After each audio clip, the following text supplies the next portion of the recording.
kita telah melangkah dan kemudian kita sudah menuju ke arah yang benar di dalam penanggulangan COVID-19 ini. Gotong royong, kebersamaan, dan kemudian terus-menerus untuk melakukan ini adalah kuncinya. Kita menyadari bahwa di masa-masa yang akan datang, sepanjang upaya para ahli untuk menemukan vaksin masih belum terlaksana, maka satu-satunya cara yang kita lakukan adalah merubah cara hidup kita. Merubah untuk menjadi lebih aman terhadap kemungkinan penularan COVID-19 ini.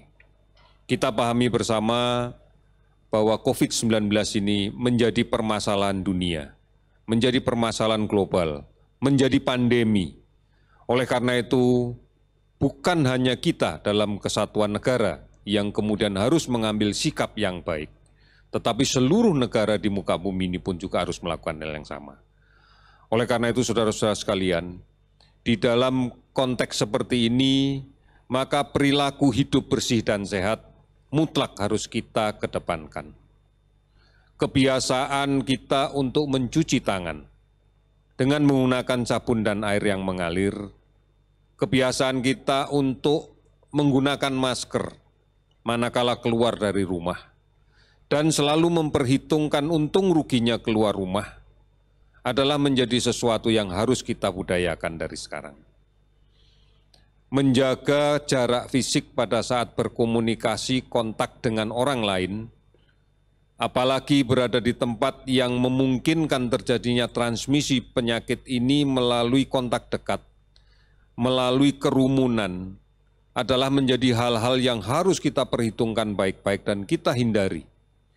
Oleh karena itu, maka nantinya kita akan menuju ke suatu tatanan hidup yang lebih baru lagi, yang kemudian harus kita jadikan norma untuk bisa aman dari COVID-19. Karena apapun yang terjadi, kita harus menjadi produktif, kembali lagi menjadi produktif. Karena hanya inilah yang bisa kita lakukan di dalam kaitan untuk menjaga keberlangsungan kehidupan keluarga kita dan seluruh masyarakat secara garis besar.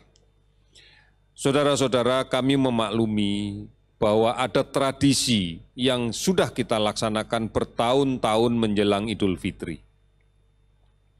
Tradisi untuk bisa bersilaturahim dengan saudara, dengan kerabat, dengan warga. Tradisi untuk menyiapkan perayaan kemenangan di Idul Fitri dengan memakai baju yang baru, dengan menyajikan makanan yang terbaik yang bisa kita berikan, adalah sesuatu yang positif. Namun dalam situasi yang seperti sekarang ini, semestinya itu bisa kita lakukan dengan menyiasati untuk tetap aman dari kemungkinan tertular COVID-19. Tidak ada larangan untuk membeli baju yang baru, tidak ada larangan untuk ke pasar. Namun tetap dengan etika sesuai dengan protokol kesehatan, menjaga jarak, menggunakan masker, dan mencuci tangan dengan sabun adalah cara yang paling bijak di dalam kaitan ini. Oleh karena itu, saudara-saudara sekalian, mari kita lindungi keluarga kita. Mari lindungi keluarga kita dengan membiasakan untuk menerapkan protokol kesehatan dalam semua aspek kehidupan. Karena tujuannya satu adalah untuk melindungi kita. Apabila ini menjadi budaya baru yang dilaksanakan oleh seluruh masyarakat kita, maka kita yakin bahwa keseluruhan bangsa kita bisa kita selamatkan. Arahan dari Presiden sudah tegas bahwa kita harus fokus pada upaya-upaya untuk memutus rantai penyebaran COVID-19. Secara bersama-sama, terkoordinasi yang baik, mulai dari tingkat keluarga, tingkat RT, RW, desa, kelurahan, nagari, terus berjenjang sampai tingkat kabupaten kota, provinsi, dan tingkat nasional. dalam satu sistem yang bersama-sama kita lakukan dengan koordinasi yang baik. Karena tidak mungkin bahwa klaster epidemiologi ini dibatasi oleh sistem pemerintahan. Pergerakan manusia, aktivitas sosial manusia seringkali harus melintas batas administrasi. Oleh karena itu, bekerja sama menjadi sesuatu yang mutlak dan tidak mungkin untuk kita hindarkan. Saudara-saudara, inilah yang kemudian mendominasi evaluasi kita dalam beberapa minggu terakhir. Pergerakan sosial, aktivitas sosial, keluar rumah, berada di lingkungan, berada di pasar, berada di tempat-tempat pertumbuhan ekonomi misalnya. Kemudian melintas batas antar pemerintahan. Ini menjadi sesuatu yang tidak mungkin untuk kemudian dicegah sepenuhnya. Karena konsep pembatasan sosial berskala besar adalah dalam rangka mengatur mobilitas sosial, pergerakan manusia yang menjadi faktor utama di dalam membawa penyakit ini. Oleh karena itu, saudara-saudara sekalian, kasus inilah yang menjadi perhatian kita semua karena penularan penyakit akan bergerak bersamaan dengan pergerakan manusia. Kita mencatat di dalam akumulasi data yang kita peroleh sampai dengan saat ini bahwa sudah lebih dari ratusan ribu spesimen yang kita periksa. Kemudian juga puluhan ribu orang yang kemudian terinfeksi. Ini disebabkan karena dinamika pergerakan manusia di dalam kaitan dengan aktivitas sosialnya. Oleh karena itu, mari kita sama-sama menyadari betul bahwa bepergian, apapun alasannya, apabila tidak diperlukan sama sekali, sebaiknya tidak dilakukan. Apalagi mudik. Kami semuanya dan kita semua menyadari betapa beratnya beradaptasi dengan tradisi yang sudah dibangun begitu lama di dalam masyarakat kita untuk bisa pulang kampung, untuk bisa bersilaturahmi dengan keluarga yang ada di kampung.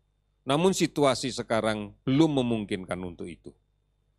Oleh karena itu, ada satu hal yang harus kita lakukan. Kita harus bersabar menghadapi ini.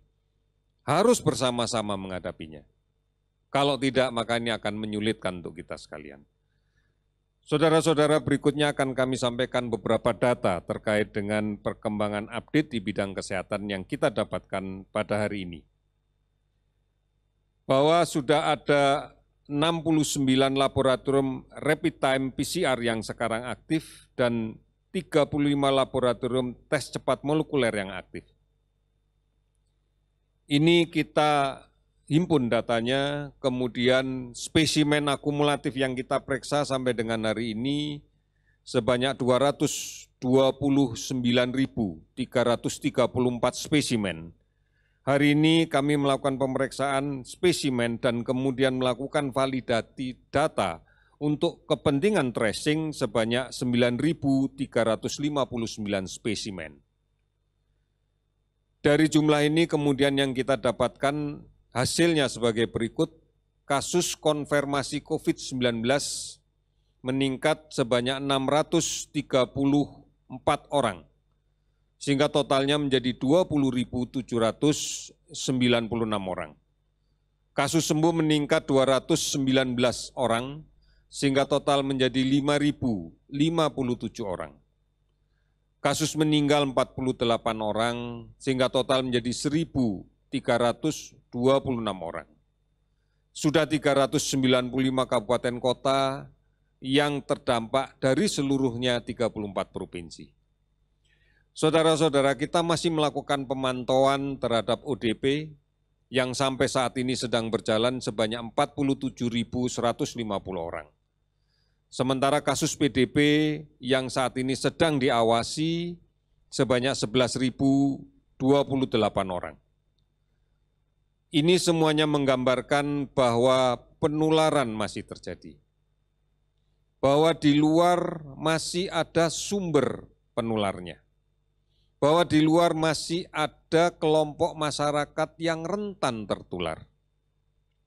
Bahwa masih ada hal-hal yang kemudian memungkinkan terjadinya penularan karena tidak rajin mencuci tangan dengan menggunakan sabun. Karena tidak memakai masker. Karena tidak menjaga jarak pada saat bertemu dengan orang lain.